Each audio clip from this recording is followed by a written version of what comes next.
Você pode ter duas experiências diferentes hoje. Depende da tua posição. Muitas pessoas andavam com Jesus, certo? Mas uma das maneiras mais simples de classificar é de você classificar em dois tipos de pessoa. Você tinha a multidão e você tinha os discípulos.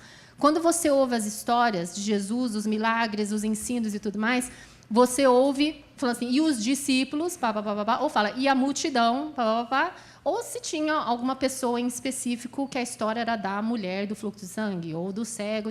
Mas, geralmente, é discípulo e multidão. Você vai receber, e isso eu estou falando na autoridade do nome de Jesus, você vai receber de qualquer jeito hoje. Tá? Você não vai sair daqui vazio, você vai sair. Porém, você pode ter dois tipos de encontros diferentes. Um é de multidão. Você pode ter uma experiência com o Espírito Santo hoje. Você vai vir aqui, eu não tenho compromisso, eu acho super legal, tem igreja nova e tal, mas dízimo, tipo, servir, aí já não. Então, eu sou multidão. Eu gosto de estar junto, eu gosto de ver Deus fazer, eu quero falar que eu vi lá, que eu estava lá quando Jesus fez, não sei o que tem, mas eu não sou aquela pessoa que vai tomar a cruz, entendeu? Que na segunda-feira vai... Você pode sentir a presença de Deus hoje da mesma maneira, você vai ser cheio, mas é uma experiência. Ou você pode ser discípulo. O nível de encontro é diferente. O encontro vem com uma responsabilidade. Assim como disse o Homem-Aranha, com muito poder vem também muita responsabilidade. Qual que é o nome do Homem-Aranha? Peter Parker, capítulo 2, versículo 2. Então, pense no Peter Parker. Que não seja uma decepção para ele. Você pode receber hoje e experimentar uma coisa sobrenatural, que isso é pelo menos isso todo mundo vai ter, ou você pode ser comissionado, empoderado para fazer algo. Você pode ter uma manifestação do Espírito Santo hoje, você pode até fluir em algum dos dons hoje, mas aquilo não significa que você vai sair daqui movendo nesses dons. Você está entendendo? Então, eu queria que você se posicionasse hoje. Porque a posição que você... A postura que você tomar nesse momento vai determinar a tua porção. Ok? Então, eu queria... Vocês não precisam falar alto, mas eu queria que você falasse, Jesus, hoje eu sou multidão. Jesus, hoje eu sou discípulo. Eu vou receber como discípulo. Então, fala para que ele ouça e ele te dê a porção que é tua.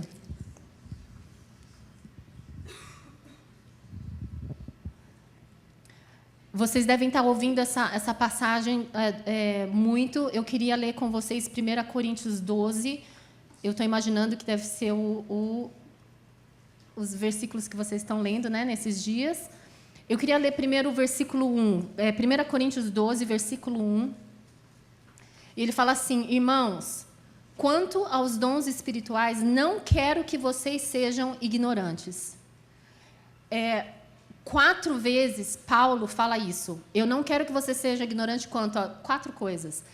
Essa questão dos dons espirituais foi tão importante que foi uma das 4 coisas que ele falou. Ele falou assim, é bom vocês aprenderem isso, é favorável isso vai ser legal para vocês, mas tem 4 coisas que você não pode ser ignorante, você precisa, é uma necessidade da vida cristã você entender 4 coisas. Essas 4 coisas são, em Romanos, ele fala assim, não sejam ignorantes ao plano de Deus. Então, Deus tem um plano eterno para a tua vida. Não seja ignorante aos dons espirituais, foi a segunda coisa. A terceira, ele fala, não sejam ignorantes das tribulações. Todo cristão vai passar por tribulações, então fica ligado. Não fica pensando que a vida vai ser um paraíso. Você não ser ignorante a isso vai te preparar para uma jornada. E não seja ignorante à segunda vinda de Cristo. São coisas que, muitas vezes, essas 4 coisas que Paulo está falando são pilares da nossa vida, da nossa crença, do nosso credo, da nossa vida cristã.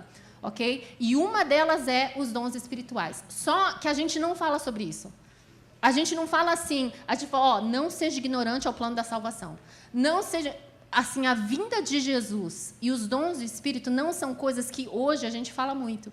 A gente vive numa sociedade que é muito voltada a si mesma. A gente pensa assim, em ser luz do mundo, quando a gente fala assim, em ser luz do mundo, hoje, a gente pensa em luz do celular, não é verdade? E o pior é que ainda é voltada para mim fazendo selfie.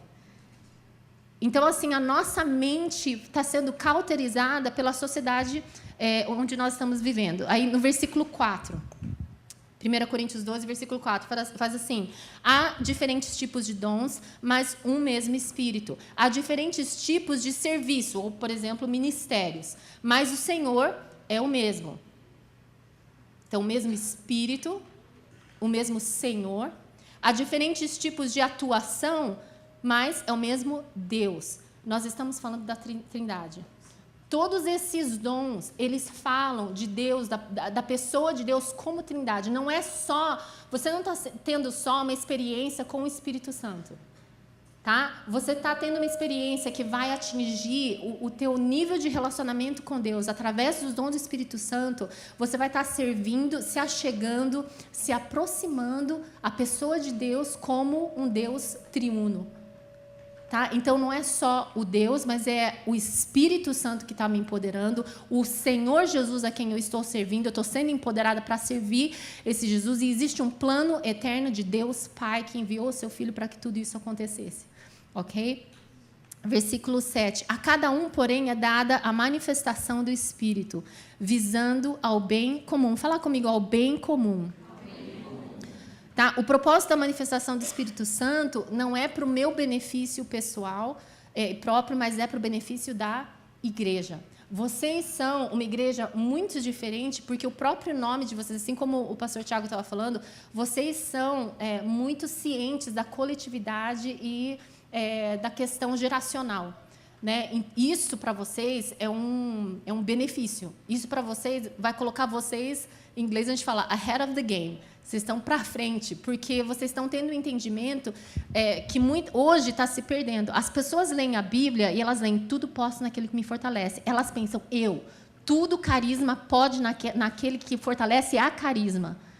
Entende? A gente perde a noção de que Deus está falando no coletivo. A igreja dele, a sua noiva, tudo pode naquele que fortalece a noiva. O coletivo, eu faço parte de algo, eu tenho uma missão junto com vocês. Ter o entendimento do coletivo vai beneficiar a recepção dos dons. Porque Deus não vai te dar um dom, imagina que seja uma luz, para você fazer selfie.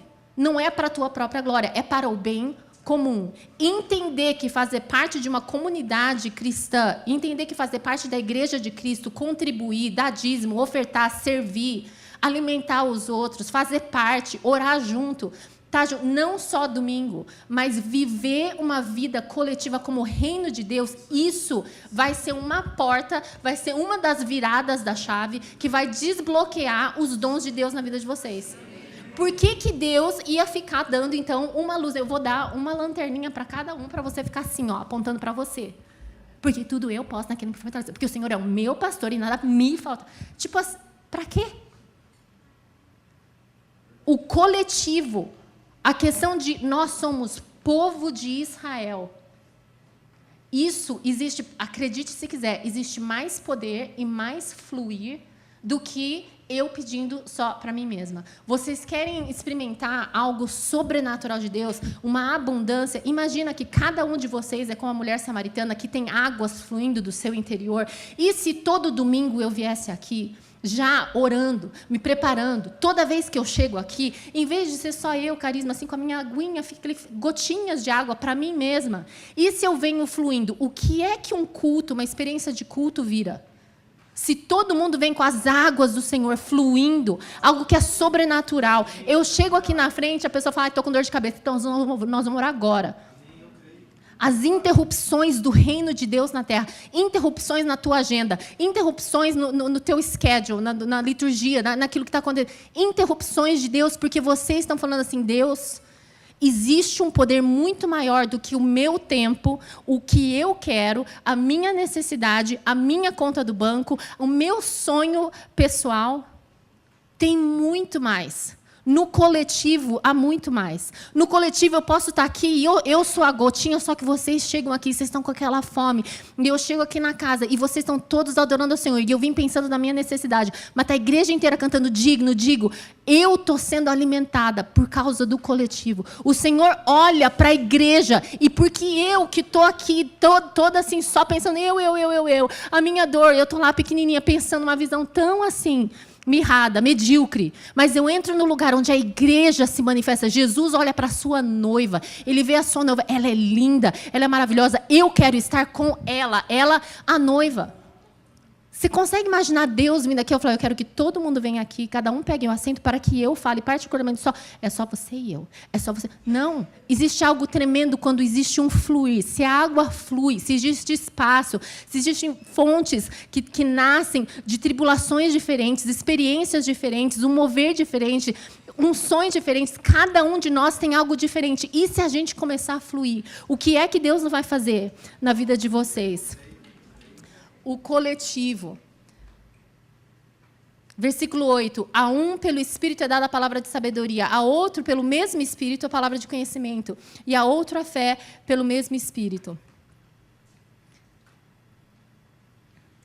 Ele distribui a cada um como quer. Pulei para o versículo 11. Às vezes, a gente ouve assim... de pessoas, porque hoje, na mídia social, você vê... uma exaltação aos dons de pessoas. Né? A gente vê assim, pô, aquele cara prega bem, aquele lá tem um ministério de cura. Lá, a gente começa a ter uma percepção errada dos dons. E a gente acha que aquilo é o valor da pessoa. E a gente começa a exaltar dons, e a gente até tem preferência de dons. Esse dom é melhor. Se eu quiser ter um dom, eu quero ter esse. Né? E tudo bem você chegar diante de Deus e falar a tua preferência. Mas Deus está falando assim, eu distribuo como eu quero. Então, eu quero te falar, você hoje que está aqui, que está pensando assim, eu não vou receber nada, porque eu não mereço. Japonês não tem nem noção do que eu fiz ontem à noite. Eu não estou pronto. Não, porque quando o Espírito Santo vinha, eu já ouvi falar que aí o Espírito Santo vem, aí enche, aí a gente começa a fazer umas coisas loucas, e eu passei laque. Quem que fala laque? Ninguém fala laque, spray. Sou velha, gente. Passei spray, estou maquiada, não posso, não. Hoje eu não vou chorar. Hoje Jesus pode me encher até, mas eu não posso chorar, porque senão o rímel vai estragar. A gente tem essas percepções tão assim, medíocres do que é o mover de Espírito, mas Deus pode mover como Ele quer. Não tem nada a ver com você. Isso pode ser uma má coisa, para mim uma coisa muito boa. Thank you, Jesus. Obrigada, Jesus, que não depende de mim. Porque eu não mereço. Gente, se você me der uma coisa assim, preciosa, um diamante para eu segurar, eu provavelmente vou derrubar no chão. Entendeu? Se Jesus está olhando para as pessoas pensando assim, será que a Carisma consegue segurar o dom do Espírito Santo? Porque ela não consegue nem segurar um quadro sem quebrar. Você entende? Tipo assim, eu começo a ficar nervosa. Não tem a ver comigo. Mas então, com o que isso tem a ver? Tem a ver com o bem comum. E eu quero falar isso com vocês hoje. Deus vai vir, mas eu quero só dar uma introdução antes da gente começar a orar, para que vocês entendam uma das chaves que é muito importante para a gente abrir essa porta que vai desbloquear os dons na vida de vocês. Amém? Eu quero dar para vocês alguns exemplos. O Espírito Santo, ele é the helper. Em inglês, a gente fala the helper, o ajudador. Muitas das versões no português, ele chama de conselheiro. Eu amo do inglês que fala o ajudador, porque Deus não manda ajudador para alguém que não tem uma tarefa. Você não precisa de ajuda se você consegue fazer tudo sozinho, certo? Então, se Deus está mandando ajudador, Ele já está falando, nhonha, você vai precisar. Ele não te chama de nhonha, só eu, tá? Mas eu deixo. Eu acho que é um termo assim, porque Ele me ama. Assim, você precisa, você não vai conseguir fazer sozinha, japonesa. Tá? Eu vou te mandar um ajudador. João 16:7 fala assim... Eu lhes digo a verdade, convém que eu vá, porque se eu não for, o Consolador, o ajudador, não virá a vocês, mas se eu for, eu o enviarei. Então, Jesus promete o ajudador. Em Mateus 28, 19 e 20, vocês devem conhecer esses versículos de cor, fala assim: portanto, vão e façam discípulos de todas as nações, batizando-os em nome do Pai, do Filho e do Espírito Santo, um Deus triuno, que se move como pessoa triuna, um mesmo Deus que dá a dispensação de dons para nós, ensinando-os a guardar todas as coisas que eu tenho ordenado. Então, calma. Deus promete um ajudador. Aí eu paro para pensar, ajudador não vem se eu não preciso de ajuda. Aí Jesus me entrega uma missão. Vá, faça discípulos, vai, fala sobre o reino, fala da minha salvação, chama as pessoas, cura, faz milagre. Deus deu para você uma grande comissão. Aí em Lucas 24, 49, vocês não precisam abrir, eu leio para vocês. Eu vim aqui, preparada com a Bíblia, porque se alguém falar que o Espírito Santo se moveu, mas que aquilo não tinha base bíblica, Bíblia não em vocês. Lucas 24, 49. Eis que envio sobre vocês a promessa de meu Pai.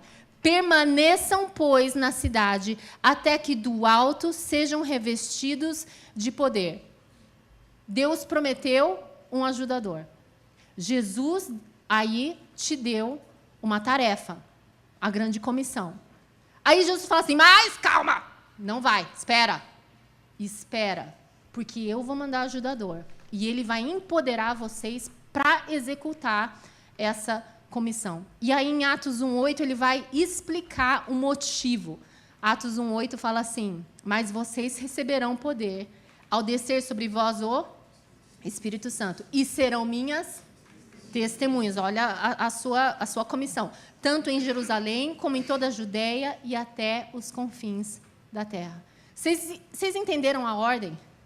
Primeiro eu recebo a missão, depois eu recebo o poder. Você quer poder? Você precisa de uma missão. Eu queria contar umas histórias para vocês, porque às vezes vocês me vêm aqui falando e vocês acham assim, a japonesa, sei lá, eu gosto quando ela prega, ela escreve livro, o que seja. Mas assim, eu queria contar para vocês, talvez sejam coisas que eu nunca contei para vocês como igreja, porque eu sou velha e eu esqueço das coisas que aconteceram em 1900.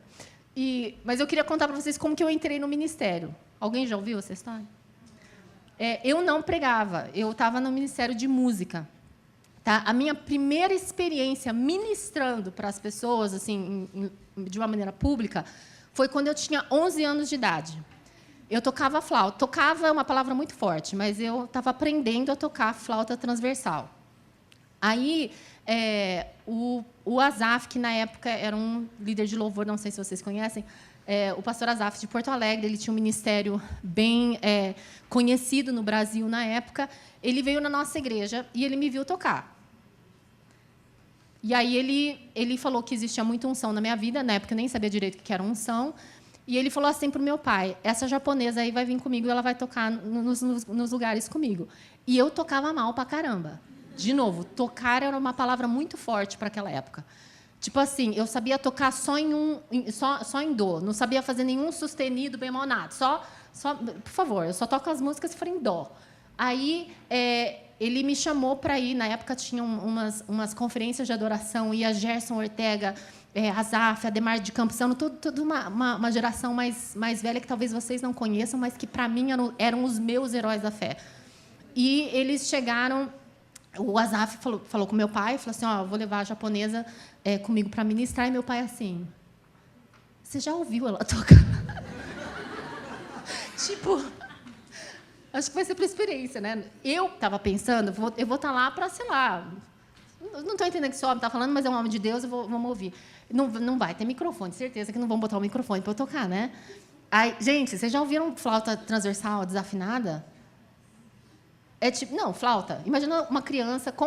Alguém aqui, de boa vontade, compra uma flauta doce para uma criança? Não, gente. É só se a escola mandar. Misericórdia. Quem que quer viver? Era mais ou menos isso, entendeu? Só que transversal, assim, ela é bem mais alta. E quando você assopra, se você assopra errado, é horrível. E aí, eu estava lá tocando, tinha microfone. Eu pensei, não vamos ligar o microfone. Mas o meu coração, eu sempre fui adoradora. Eu era apaixonadésima por Deus. E eu não me enxergava. Gente, eu nunca me enxerguei na vida. Eu era a pessoa mais caruda que você pode... Eu tinha certeza que eu não era japonesa. Alguma coisa aconteceu. Quando Deus estava dando os genes lá para os japoneses, eu fui no banheiro. Eu voltei quando chegaram os italianos. Alguma coisa aconteceu. Porque eu sou muito assim, descarada, eu não sou delicadinha, eu não sou baixinha... Alguma coisa, Deus sabe o que aconteceu, eu vou perguntar, quando eu chegar no céu eu pergunto, fica sossegado. A gente vai resolver isso, tá? Na eternidade. Mas aí, eu não tocava direito, o Asaf chegou e falou assim para mim não. Conferência, centenas de pessoas, todos adoradores, pastores de adoração, tá? Quem que está tocando na banda? Asaf, lá no violão. Deus é fiel, com o violão aqui em cima, porque ele, né, o violão aqui em cima no Asaf. Aí, quem que estava no teclado? Ademar de Souza. Quem que estava... O Gerson Ortega. Quem que estava aqui no microfone? Ademar. Essa era a banda, tá? E aí, 11 anos, com a minha flauta. Aí, ele fala assim, agora o anjinho japonês vai tocar. Aí, eu assim, primeiro, que bom que Deus deu a revelação para vocês que anjos são japoneses. Esse homem deve ser de Deus. Brincadeira. Eu assim, então, tá bom, vou tocar. Gente, tragédia total.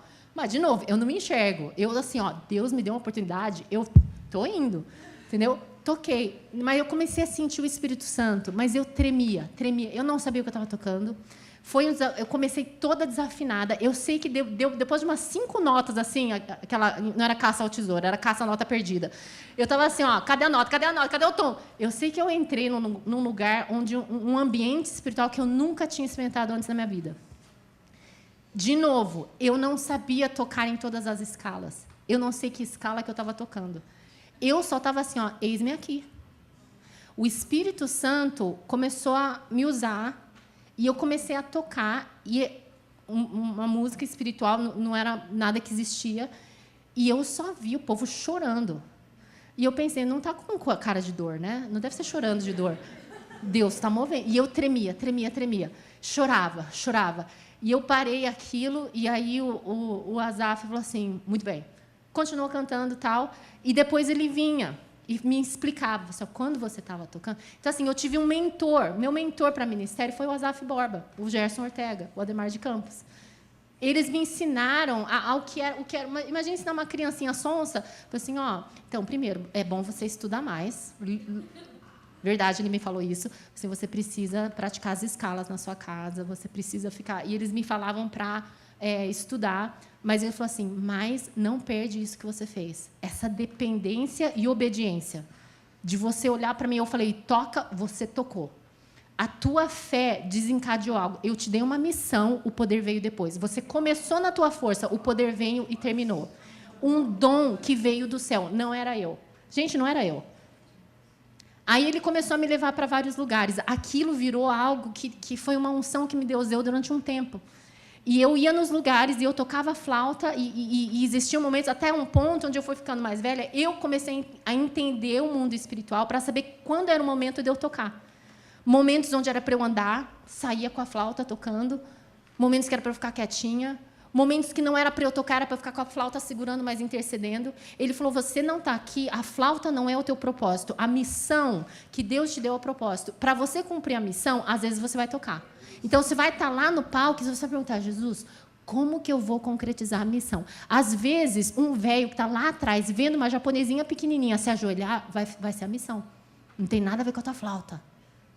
É a unção. O dom não é eu tocar flauta. O dom é o poder de Deus através da minha vida se expressando com aquilo que eu estou falando. Eis-me aqui. Quando eu agarro a missão, o poder flui da maneira que Ele quer, como Ele quer, independente do teu poder, se você é equipado ou não é equipado, se você sabe tocar, não sabe tocar, se você canta bem ou não, se você fala bem, se você gagueja. Independe de você. Pula para frente agora, vamos pular para frente, em 2019. Hoje eu posso falar, porque já passou muito tempo. Eu era pastora na Hillsong, de New Jersey. E quando o Covid aconteceu, aquilo foi um baque para todo mundo, né? Nós começamos a fazer igreja online, só que, como se não fosse o suficiente ter o problema do Covid, nós tivemos um escândalo com o nosso pastor sênior em Nova York.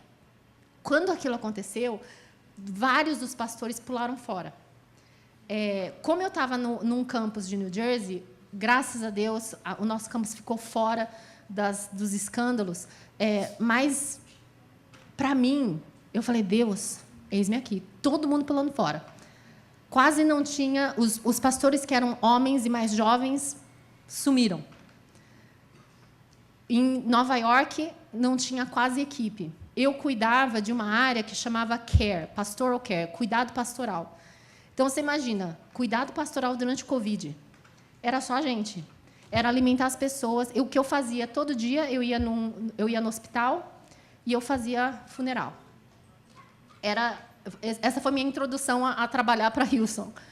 E aí, depois daquilo, foi lidar com a igreja, tentando processar todos os escândalos, tudo que estava acontecendo, não é verdade, que isso... E todo mundo saindo da igreja. Aí eu falei assim, Deus, eis-me aqui. Na Hillsong, eu tinha um apelido de sniper, eles me chamavam de sniper. Que eles falaram, eu me vejo como um canhão da época medieval. Mas eles me chamavam de sniper. Eles falavam assim, você vai quietinha, você chega no lugar, você vê qual que é o problema, você acaba com o problema e você prepara uma equipe. Então, eu nunca fiquei num ministério só.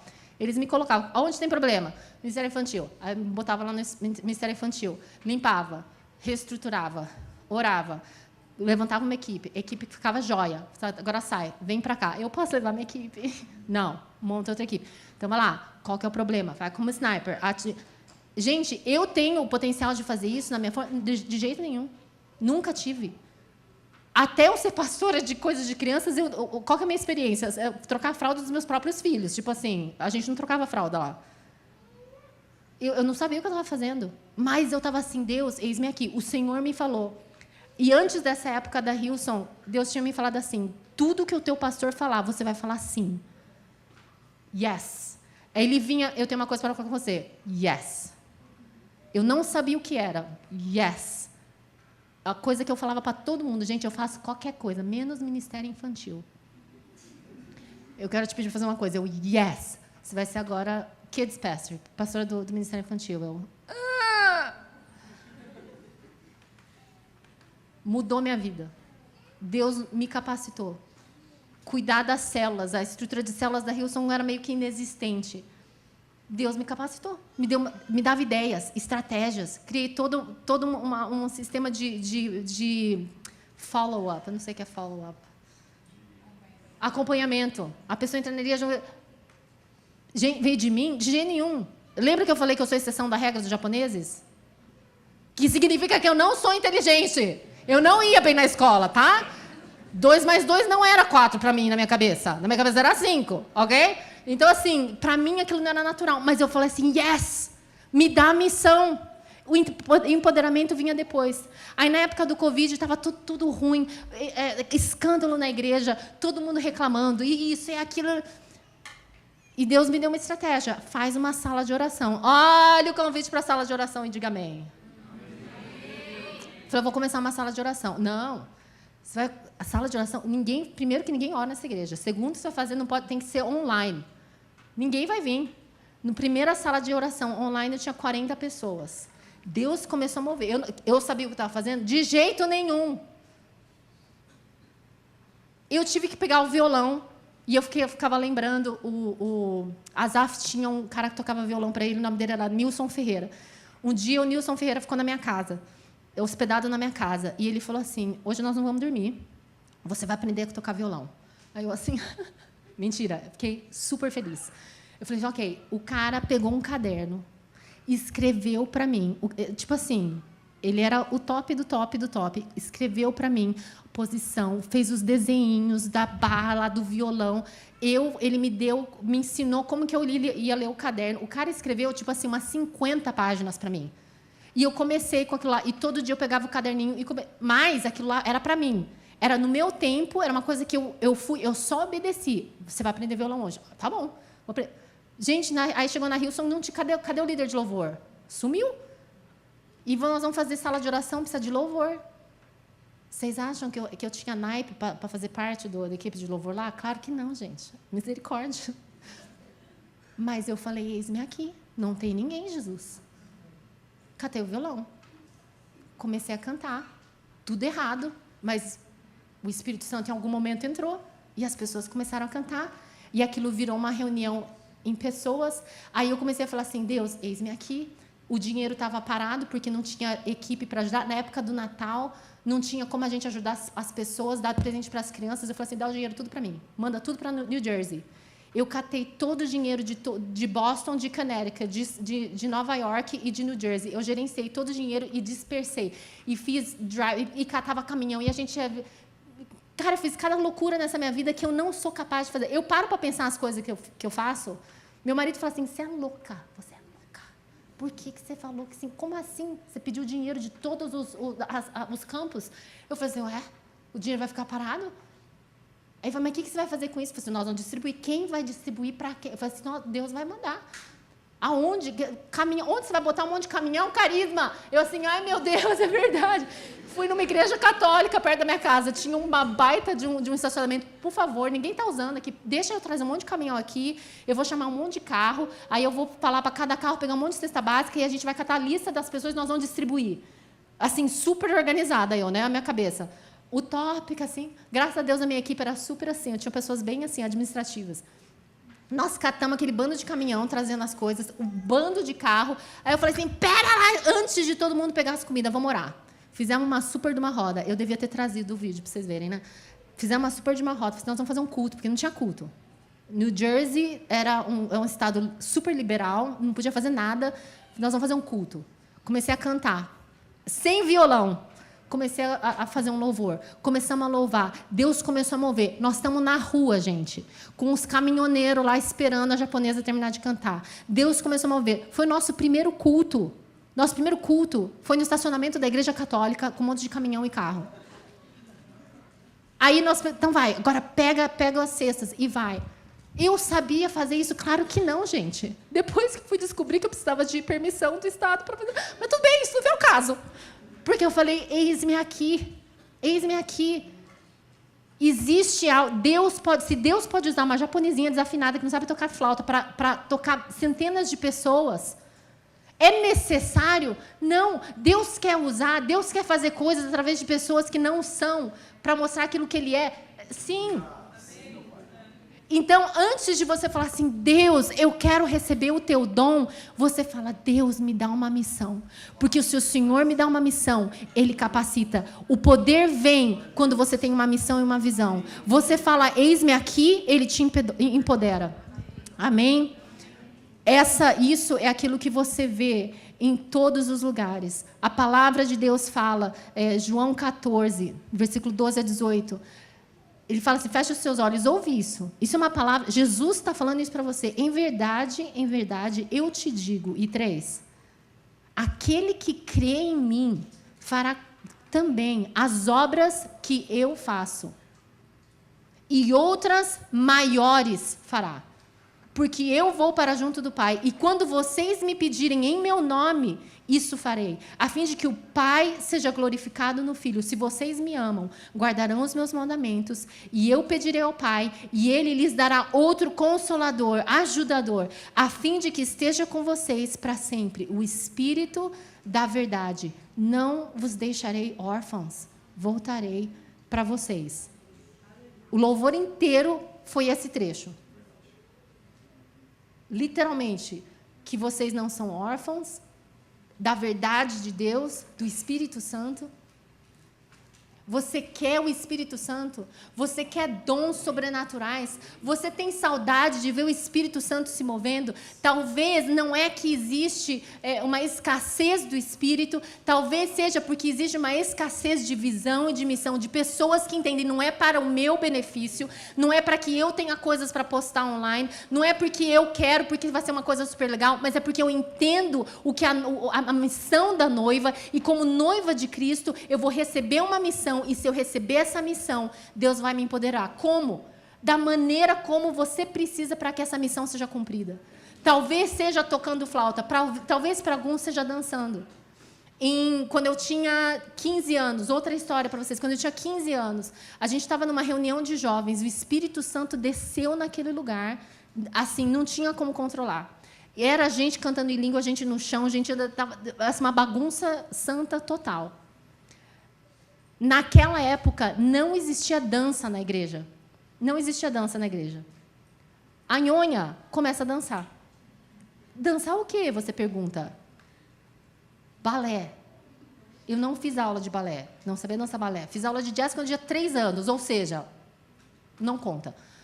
Comecei a dançar balé. Tinha uma bailarina lá, a irmã do pastor Renato. Ela era bailarina e ela ficava assim, gente, ela está fazendo um GT. Agora ela está fazendo não sei o que tem. Aquilo foi uma experiência. Tá? Eu tive uma experiência com o Espírito Santo. Eu ouvi uma música. A minha irmã estava lá naquele dia também. A minha irmã, ela meio que dançava, mas era mais com os braços. E tinha uma outra moça, chamava Aninha, hoje ela é missionária. Nós 3 estávamos nos movimentando para a mesma música. As pessoas que estavam olhando falaram assim, gente, olha lá, elas estão ouvindo a mesma música. E eu dançava com o olho fechado, eu sei que meu olho está fechado agora, mas fechado, fechado mesmo. Quando digo fechado, não porque eu nasci com o olho fechado, mas o olho está fechado, não dá para vê-lo. Eu estava dançando, a minha irmã falava assim, Cari, você corria, abria as pernas assim no ar e parava aqui na parede, assim, ó. Parava. E a gente assim, gente, a menina vai dar com a cara na parede. Eu parava aqui. Aí virava. E no palco. Só que no palco de 1990... Eu não sei se você teve o privilégio de fazer parte dessa época. O palco chamava Cama de Gato. Era fio... Quem já fez parte dessa época linda? Só eu. Você... Ó, Deus te ama, tá? Porque a nossa geração... Você lembra daquilo? Era fio retorno, fio... Só tinha cabo para tudo quanto é lado, gente. Vocês não têm noção. Então, você imagina a japonesa de olho fechado. O olho fechado estava fechado. Dançando balé na cama de gato. Não caí. Aquilo só podia ser Deus. Aí, eu contei para o Azaf. Eu falei assim, não, super legal, experimentei. Eu senti que era o Espírito Santo, mas para quê? Porque o Azaf sempre falava, não adianta só manifestação por manifestação. Tudo que Deus faz tem um propósito. E eu falei assim, para quê? Aí ele falou, você lembra que uma vez um pastor veio e eu recebi uma palavra profética que eu não lembrava, o meu pai espiritual lembrava. Você lembra que Deus falou que Ele ia vir com você com muitos dons e tal? Às vezes é isso. Então, procura, vai ver. Vai anos e décadas para frente. Eu estou sendo usada no Ministério de Dança. A japonesa que não sabia dançar estava vindo para o Brasil, em 1998, para fazer o primeiro seminário de dança em Campinas. 180 pessoas vieram para eu dar aula, tinha acabado de aprender. Alô, som. Não, vocês estão entendendo o nível de loucura da Japa? Eu tinha ido para os Estados Unidos, estava voltando do meu primeiro ano, passei fora dos Estados Unidos, vou voltar, vou fazer um seminário de dança. Mas eis-me aqui. Só que eu falei, Deus, se for para aprender dança, a pessoa pode ir em muitos outros lugares, tá ali na Penteado, está cheio de lugar aqui bom para você aprender dança. Eu quero a tua presença.